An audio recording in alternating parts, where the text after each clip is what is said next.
The views and opinions expressed on the following program are those of the host and guests and do not necessarily represent those of any organization, including One Generation Away. America is free. Freedom of speech, freedom of religion, freedom of enterprise, and freedom is special and rare. This is Liberty Nation with Mark Angelides, a production of LibertyNation.com, going after what the politicians really mean and making it all clear for your freedom and your liberty. Liberty Nation with Mark Angelides. What is truth? Asked Johnny Cash in his 1970 hit song. It was a protest song in country style that is as poignant today as it was 50 years ago. And we may well be asking that same question when dealing with political issues we see all around us. Lies, spin, deceit, and narrative are the order of the day, and it seems that we, the mere public, are not to be trusted with actual reality, but rather to be dismissed and derided from the high offices of state. But we're not powerless against it. Welcome back to Liberty Nation Radio here on the Radio American Network. I'm your host, Mark Angelides. On today's show, we're going to examine Biden's self-created energy crisis, the rise of social justice over real justice, and how the Fourth Estate appears to be ready to go down with the presidential ship. I'd like to say a special hello and thank you to our listeners out on KGNC of Amarillo, Texas on 97.5 FM and 710 AM. Great to have you here. Remember, this show is proudly sponsored by LibertyNation.com, where you can access podcasts, breaking news, analysis, and a range of biting and brilliant shows to whet your appetite for freedom and your fondness for the great American Constitution. Let's get started. 11 months in the Oval Office and Joe Biden is underwater in the polls. According to the Real Clear Politics average, Biden was getting plus 20 points favorability in most polls throughout April and May. But now, bar one or two exceptions, his approval is in negative territory and sometimes deep in. Keep in mind, this all happened while the Fourth Estate was still heralding the commander-in-chief as the greatest thing to hit politics in many, many a year. So we should be asking ourselves one question. What happens when the media bails out on the Biden presidency? Well, to help us figure that out and figure out what the fallout looks like, and even if it will ever happen, we're joined by author and podcaster, Mr. Jeff Charles. Thanks for being here, Jeff. Yeah, thanks for having me with you. I guess the most pertinent question is whether or not the Fourth Estate will continue to be supportive of the Biden presidency for his entire term, or is there a point or an issue that will make them turn against him? There is no issue that would cause the activist media to turn against President Biden. There might be some that come up where they might give him a spanking or a slap on the wrist. Like we saw that with Afghanistan. They actually did their jobs for once. But I mean, the situation in Afghanistan is still going on and they're not really reporting on it anymore. So yeah, there might be places here and there where they'll criticize him just to give that veneer of objectivity. But in general, I mean, they are his ministry of propaganda. So they're never going to turn against him. They have the same agenda.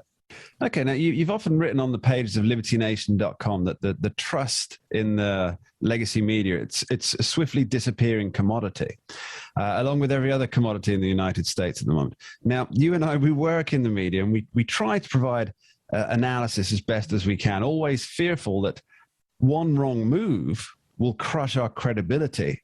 Mm-hmm. Now, why don't the denizens of the, as you term the activist media, have the same fear?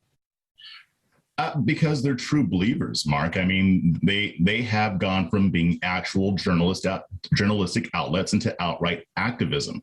So if they get something wrong, if they do correct it, they're going to correct it in a way that people don't really see, and they don't really see that they're going to suffer from it. Even though their ratings are in the tank, they don't seem to realize that what they're doing is pushing people away. But I think what they're trying to do is still influence as many as they can, because even though trust in the media is at an all-time low, it does not still mean that they don't have a very high level of influence. So right now, they don't really have much of a reason to try to be more honest about their reporting. Let's look at some of those ratings for a second. Now, let's call them alternative outlets. For example, Joe Rogan, Steven Crowder, and these guys, they have fairly low budget productions. It's essentially themselves with a little team making stories about the news. Now, they're wiping the floor with pretty much all of the major networks in terms of both audience engagement and viewing figures. Now, do you think the outrageousness of the legacy media, where they're, as you point out, being more activist, willing to take the activist position on every story, is that more of a visceral response to their dwindling popularity? Because obviously many of the younger audience now, they identify as activists. Is it perhaps that they're trying to reach out to this audience by being as much of an activist as they think their audience is, even though their audiences are usually, for example, CNN audiences is quite is more of the older generation? What are your thoughts? Yeah, it seems like they might be trying to appeal to a younger audience, because you're right. I mean, with Fox News and CNN and in MSNBC, most of their viewers who are watching cable news are in their 60s.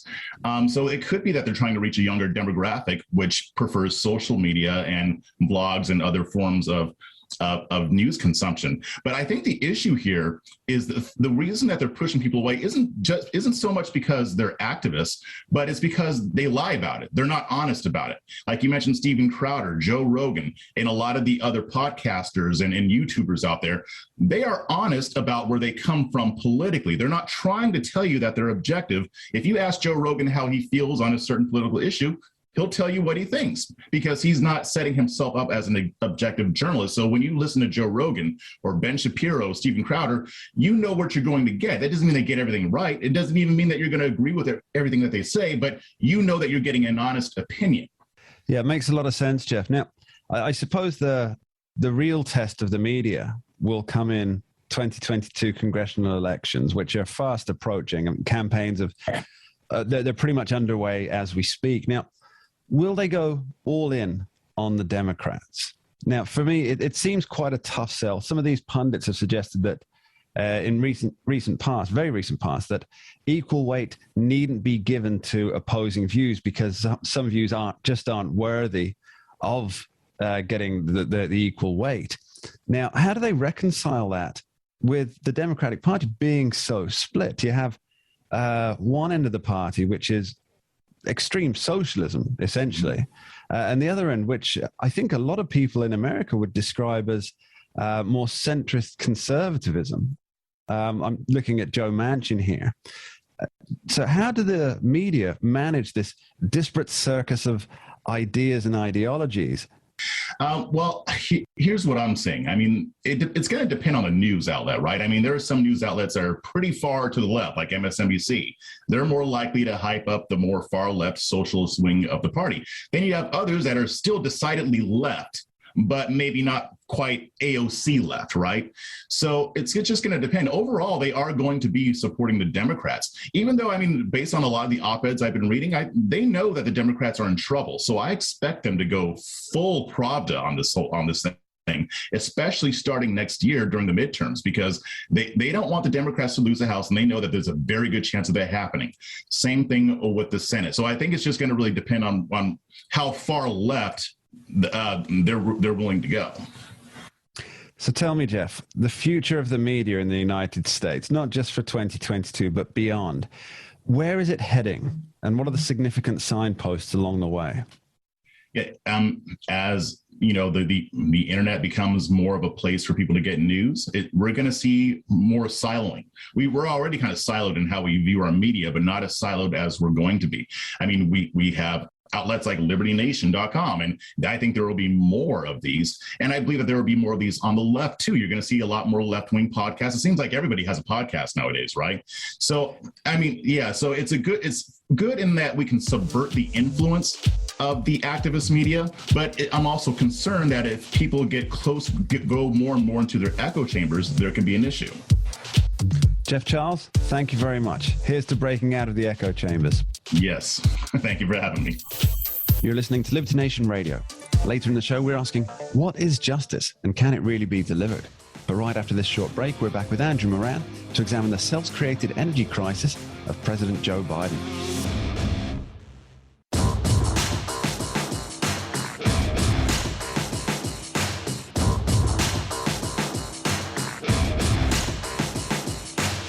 For your freedom and your liberty.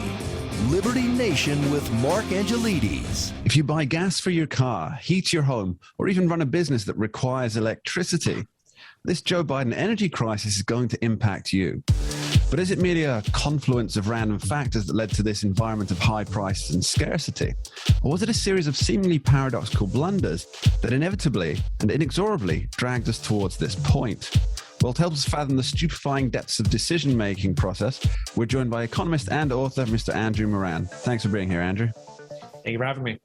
So, Andrew, I think what amazes people the most is the contradictions and paradoxes involved in the Biden energy policy. So supplies are low at some gas stations, and when you can get it, the price is skyrocketing. And yet the administration has started looking into shutting down yet another pipeline. Apparently there are plans in place, that there's plans being looked at, which, as we all know, is government speak for, it's going to happen. We just don't want to tell you about it. How does this make sense? It doesn't make any sense. I think you can just end this interview right there because that's the answer. It doesn't. Thanks for being here, Andrew Moran. It makes no sense. Goodbye. No, please carry on. But, you can't really be surprised from this administration. This is an administration that thinks if you don't count things causing inflation, you won't get inflation. This is an administration that insisted there was no inflation happening, but then now it's skyrocketing. This is an administration that said that trillions of dollars in new spending will be zero cost to taxpayers. Turns out it's going to cost trillions of dollars to taxpayers. So everything the White House is saying and doing doesn't make any sense in the slightest. So I'm not surprised at all that they want to dismantle a portion of another pipeline, the second one in 9 months, in the midst of a global energy crisis. What the heck's going on in the Oval Office? Well, speaking of oil, I want to ask about Biden and OPEC, the oil-producing countries. Now, on the one hand, you have on the domestic front this shutting down of pipelines, this vehement anger against anyone who wants to use fossil fuels. And on the other, you have Joe Biden practically begging OPEC to ramp up oil production output. This, again, makes no sense to me. Andrew.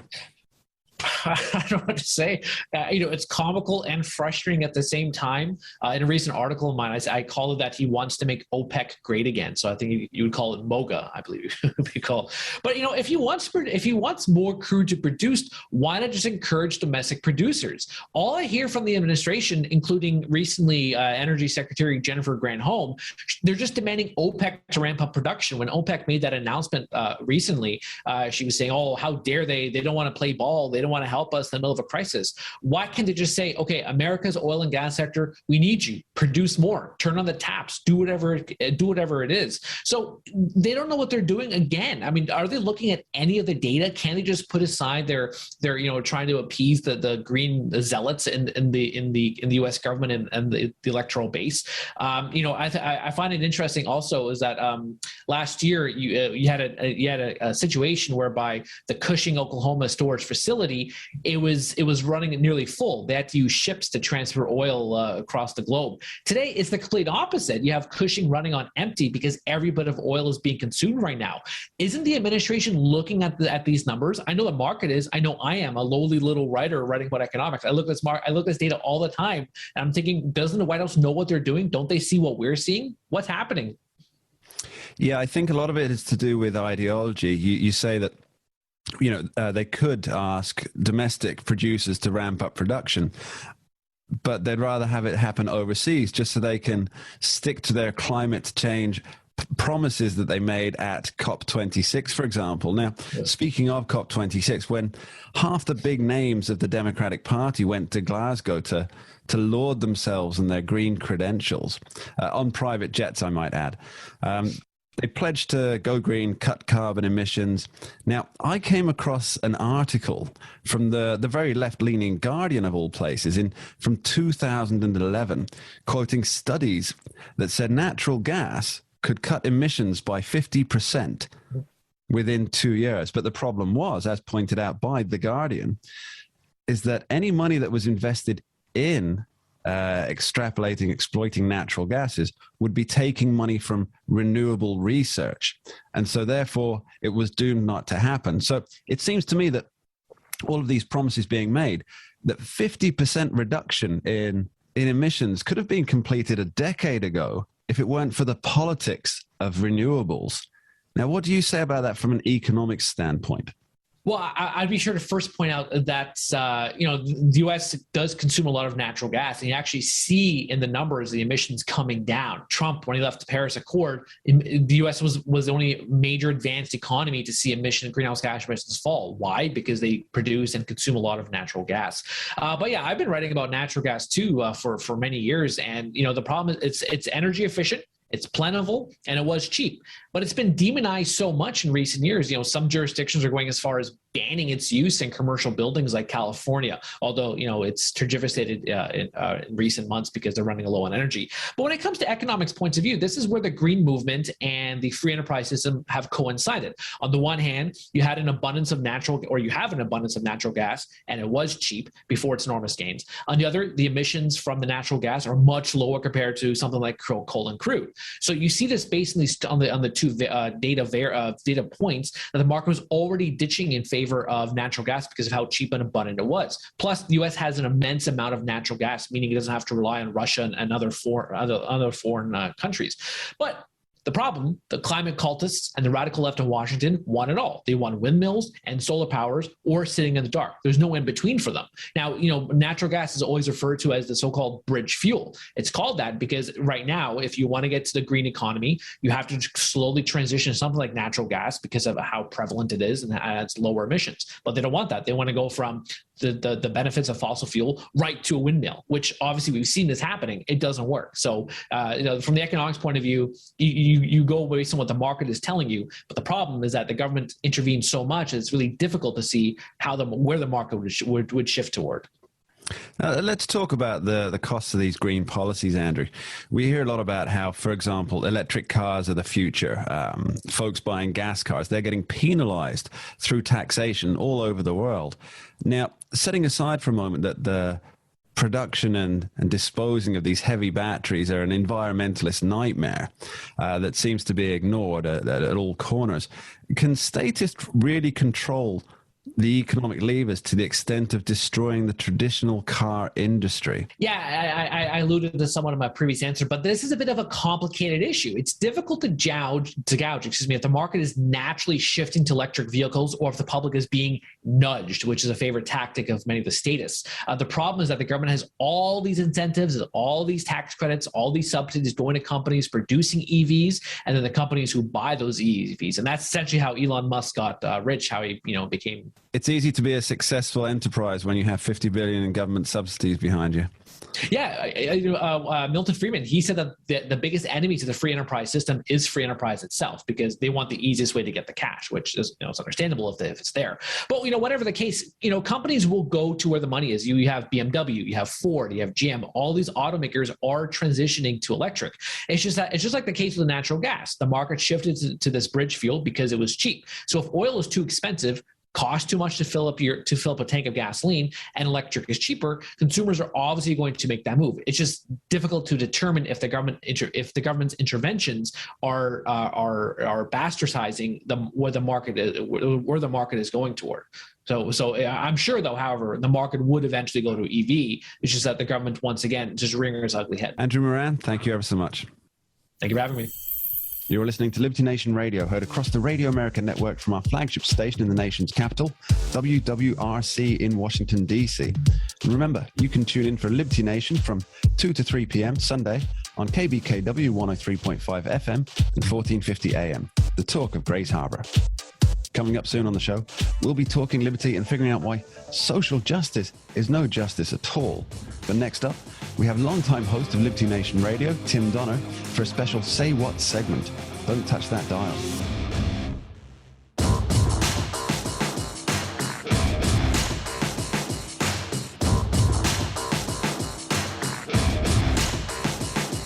America is free. Freedom of speech, freedom of religion, freedom of enterprise, and freedom is special and rare. This is Liberty Nation with Mark Angelides, a production of LibertyNation.com, going after what the politicians really mean and making it all clear for your freedom and your liberty. Liberty Nation with Mark Angelides.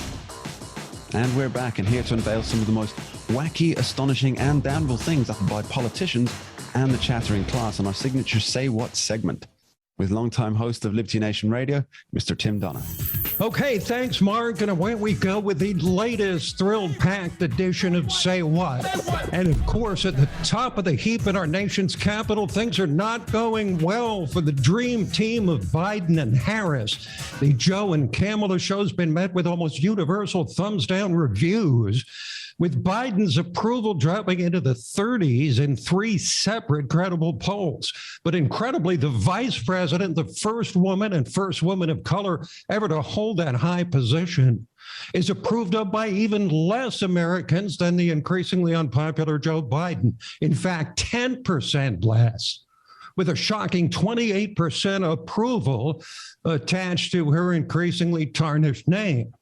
Some of the VP's widespread lack of appeal is her inability to connect with people on a personal level. Some is for her seeming ineffectiveness at the job, but some is for her embarrassing statements, the latest of which had her trying to sound like Pepe Le Pew on a state visit to France.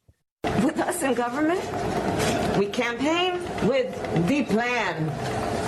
Uppercase T, uppercase P, the plan. And then the environment is such that we're expected to defend the plan. Remember that little guy on Fantasy Island who used to shout, "The plane, the plane"? Maybe in retrospect, that's who Kamala was trying to imitate. But no matter how you cut it, the outlook is bleak for this administration. How bad is it? Well, Senator Ted Cruz made a comparison that any Democratic president should avoid at all costs. It feels like Joe Biden is Jimmy Carter all over again, and we're seeing skyrocketing inflation. We've seen gas lines. We've seen a Middle East crisis. We've seen hostages. We've seen surrender, in this case in Afghanistan.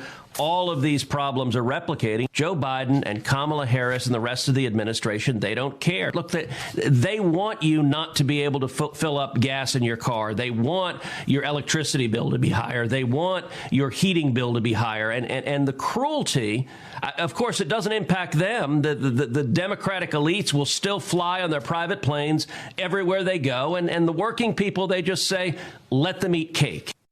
Indeed, they carry on with their green energy plan, even as the unwashed masses pay 60% more at the pump than when Joe Biden took office.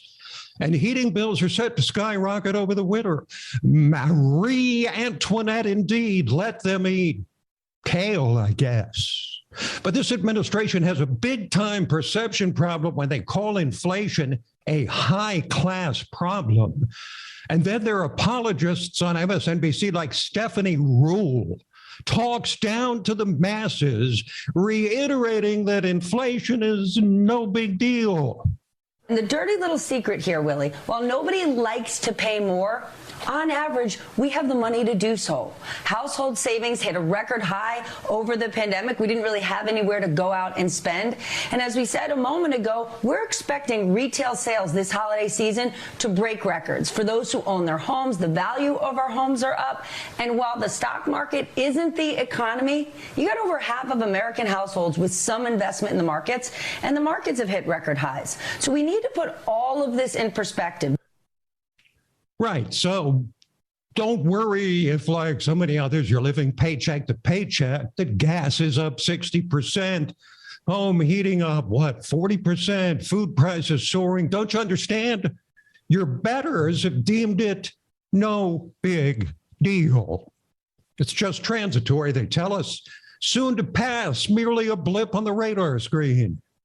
Well, they better hope that's true, because if it's not, the Democrats will be severely punished by the voters in 2022. And speaking of being punished, the people of Texas probably aren't sure whether to laugh or cry with the latest announcement from Beto O'Rourke, man-child, after embarrassing himself and failing miserably in his run for president and losing for the Senate. There's only one more place to go. I'm running for governor, and I want to tell you why. They're focusing on the kind of extremist policies around abortion or permitless carry, or even in our schools, that really only divide us and keep us apart and stop us from working together on the truly big things that we want to achieve for one another. It's a really small vision for such a big state. If man-child Beto, who despite his concocted name is white as white can possibly be, Robert Francis O'Rourke, if he gets the nomination for governor, the race between him and the wildly popular incumbent Greg Abbott promises to be must-see TV. Beto is among those guilt-ridden Caucasians who grovel at the feet of race hustlers, peddling the notion of America as a systemically racist nation. But the elections this month confirmed that Americans have had more than enough of being made to feel either like oppressors or victims. Nevertheless, we got another sequel to the Poisonous 1619 project this week. And the author and founder of the project, centered around critical race theory, Nicole Hannah-Jones, says the gross historical inaccuracies in it have nothing to do with the attacks on the malignant premise of the project that America was founded for the purpose of furthering slavery. No, it's all because of, well, you know. What I learned is, one, that you can do all of the things that we are told we are to do to be successful, and in the end, as a Black woman, you can still be denied. Right. Attacks on the 1619 project have only to do with the author's race and nothing to do with her helping to incite a race war in this country. Switching gears, it was perhaps entirely unsurprising that the Kyle Rittenhouse trial became a proxy battle for left versus right. Conservatives thinking, at least privately, that the guy's a brave patriot. Leftists thinking him a white supremacist vigilante murderer. The trial and battle was played out in the media as much as in the courtroom. And no-nonsense Judge Bruce Schroeder, who might be the bookend to arguably the worst high-profile judge of all time, the infamous Judge Lance Ito of OJ trial fame, upbraided the media to the point of second-guessing himself on televising the trial. When I talked about problems with the media when this trial started, we're there in part, not fully, but in part, because of grossly irresponsible handling of what comes out of this trial. I will tell you this, I'm going to think long and hard about live television, the trial again next time. I don't know. I've always been a firm believer in it because I think the people should be able to see what's going on, but when I see what's being done, it's really quite frightening. So given how getting out of bed is a political event these days, the real long-term legacy of this Rittenhouse trial may well be a trend away from televising these high-profile events, which becomes a worthy subject for debate at another time. So climate change extremists and some responsible environmentalists, we would suppose or hope, all flew into Scotland for the recent much ballyhooed COP26 summit in their elite private transportation, leaving a massive carbon footprint as they demand an end to the very fossil fuels that drive their entire lifestyles. The true climate radicals said even the extreme measures these people propose to save the planet, all but shutting down industry, are not enough. Net zero is not nearly enough, says the leader of the socialist band AOC. When we see this thing of net zero by 2050, they're like, yeah, like this is great. This is a huge transition, like all of those things. And that might be relative to the status quo now, but for us, that's really not good enough. So let's talk about why net zero by 2050 is not really acceptable for young people. And this was really one of the central calls from the streets and protesters outside of COP this year. It was net zero by 2050 is ridiculous. Yeah. Yeah, it is ridiculous, but for the opposite reason she stated. It's ridiculous because, quite simply, let's bring it down to a level that even the left can understand. The world we know, everything we do, our entire lifestyle, driven by fossil fuels, would cease to exist likely in a world of net zero emissions. And with 100% certainty in a world with zero carbon emissions. Back to Mark.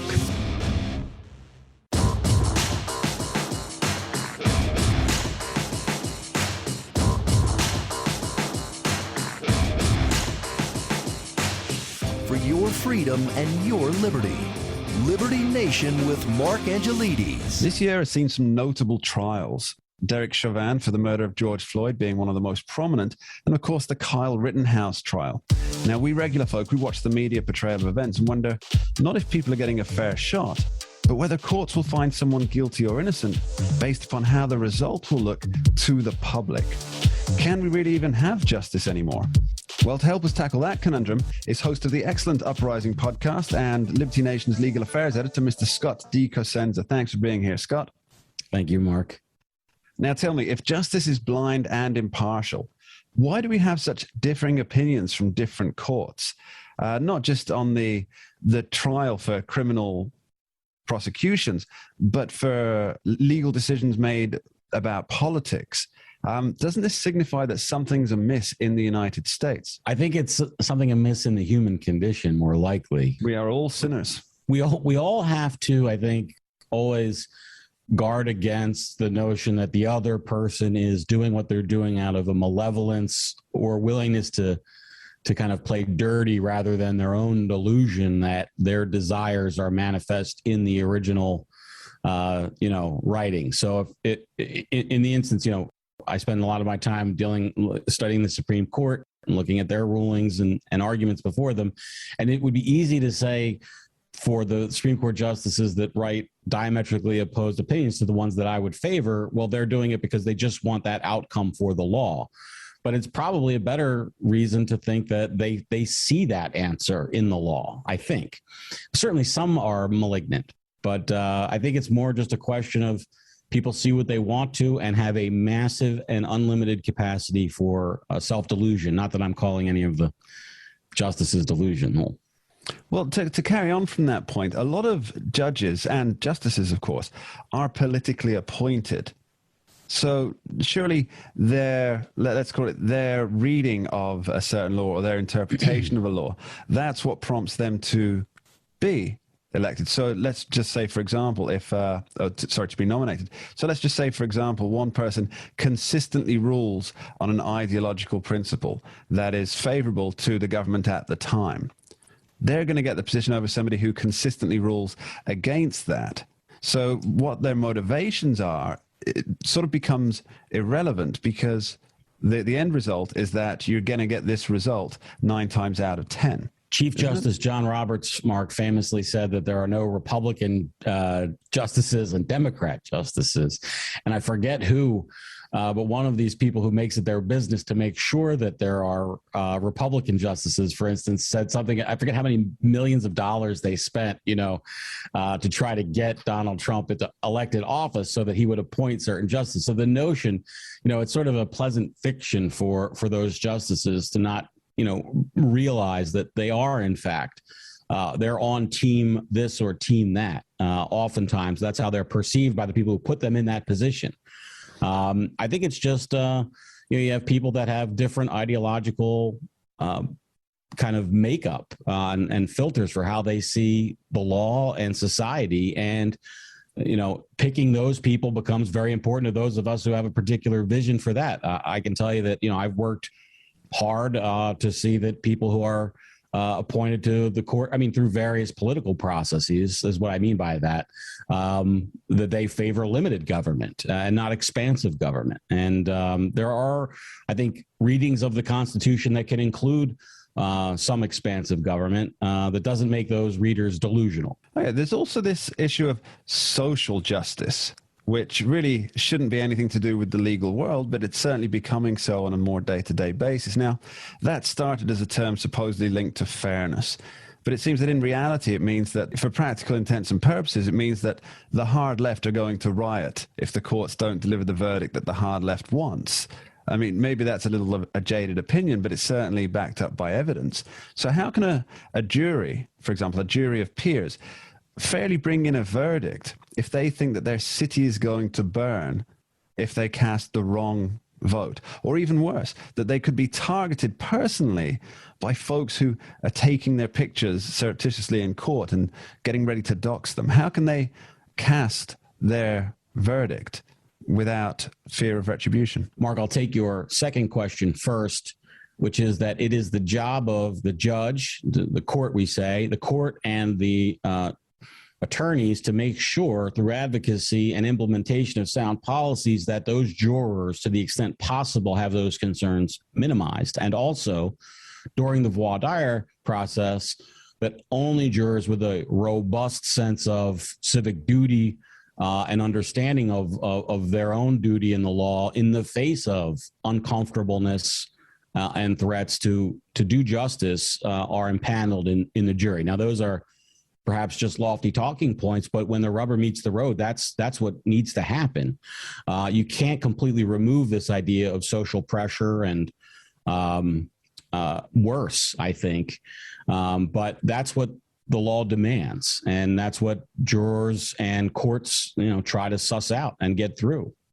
I would say to the second part about social justice, it is without question the unmitigated enemy of individual justice, which is what the entirety of our justice system relies and depends on. I am not to be judged because I am a white man in any proceeding before courts in the United States. I am to be judged based on behavior that I may have engaged in. And characteristics that involve social justice are absolutely not appropriate for anything like that in the courtroom. It's an abomination, and I think it's the job of media and legal figures to say that early and often. This is a construct for, I don't know, university funding maybe, but definitely not for courtrooms in the United States. Well, to continue with the unraveling bow, let's talk about President Biden weighing in on these trials as well. Now, I would, as a non-legal mind, I would say that there's something about the appeal to authority where if the president of the United States is saying this person is, for example, guilty of murder, this person is a white supremacist, that there's going to be some mental impact on the jurors. So is the president right to, and other politicians, of course, not just singling out Joe Biden, this happens across the board, across the political spectrum. Sure, I understand. Well, one of the things you could ask the jurors is, did they see that disgusting tweet made by Joe Biden, for instance, in the Rittenhouse matter, or do they even have Twitter? Have a Twitter account? I mean, you and I live in the world where it's obvious that something that's widely seen on Twitter would be widely seen, but there are plenty of Americans who have never even been on Twitter. So those are the things that are appropriate to get into with an individual examination of potential jurors and suss out perhaps any bias. Now, for the second part of it is the kind of court of public opinion, if you will. And that's why presidents should shut their mouths. Well, there's an interesting phrase we have in the UK. It's called "innocent until proven guilty," and it's I'm sure something that the American political class of all stripes could do well to adopt in their posturing. Well, that's appropriate for the legal world, but not Twitter world, Mark. It's of course sentence first, then the verdict. It seems to me that we're on a dangerous path here, Scott. Justice by the mob, aided by the media and supported by the political class. Now, perhaps I'm being a little hyperbolic here, but it all seems designed to scare folks into not exercising the rights granted to them by the nation's founding documents. Yes, that's exactly right. That's exactly what those things are being offered for. They're being offered to scare people into doing the will of the speaker, which is to convict or not convict, as the case may be. And it's not acceptable. And prosecutors should, this is a political position, the prosecutor's office, generally speaking, but I would suggest that prosecutors should be targeting those folks for prosecution if their conduct rises to the level of an attempt to inappropriately and illegally influence a jury. And some of it seems to be on the plain face of it, and others just seems to be spouting off. So there are, gradations there. Scott Cosenza, thank you ever so much for being here. Thanks, Mark. And that's it for this week on Liberty Nation Radio. I want to thank our guests, Jeff Charles, Andrew Moran, and our Say What superstar, Mr. Tim Donner, and of course, Talking Liberty's Scott Cosenza. And most of all, my heartfelt thanks to you, the listener, for being here. Parting shot before we finish. Noted economist and author Thomas Sowell wrote, quote, "In politics, the great non sequitur of our time is that 1, things are not right, and 2, that government should make them right. Where right all too often means cosmic justice, trying to set things right means writing a blank check of a never-ending expansion of government power," end quote. Perhaps it's time for a return to justice where the individual and individual rights are the watchwords. For without rugged individualism, there would be no America. Thanks for listening.